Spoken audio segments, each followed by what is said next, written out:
See, if it's a question of survival, eat garbage and you survive, what's the problem? If it's about survival. I think largely we've passed that situation of how to survive.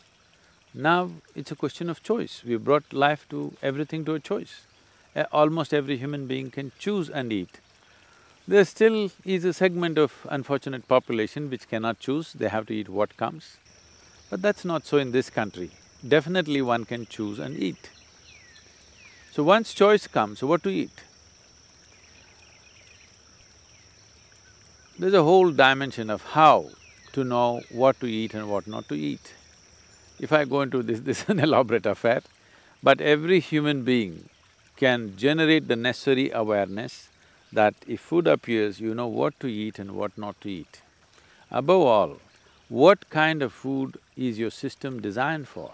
That is the kind of food you eat. Don't make food into a philosophy or a religion.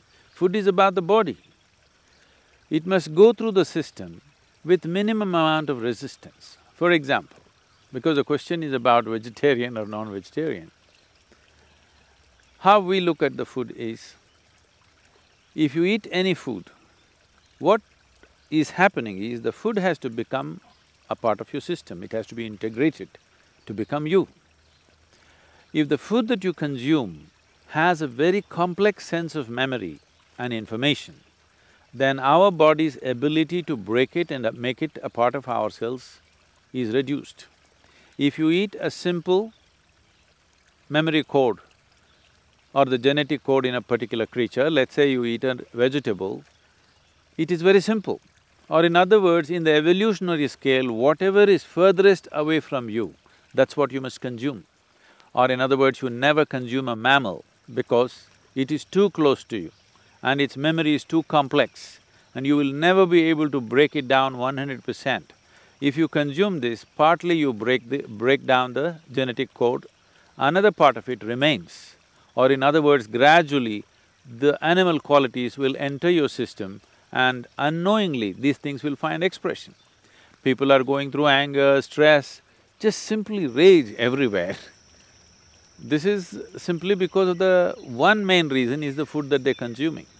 So, whatever is the simplest memory code, that is what you must consume so that easily you can break it down and make it a part of yourself, or whatever is furthest away from you.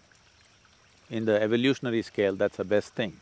So in that context, if you must eat non-vegetarian food, the fish is the best thing to eat because it is the first form of life on this planet.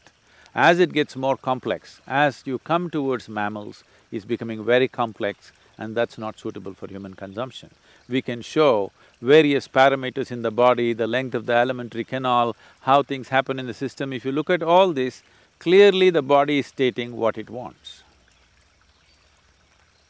When it comes to food, you should not ask your doctor, a guru or a nutritionist, no, you must ask your body.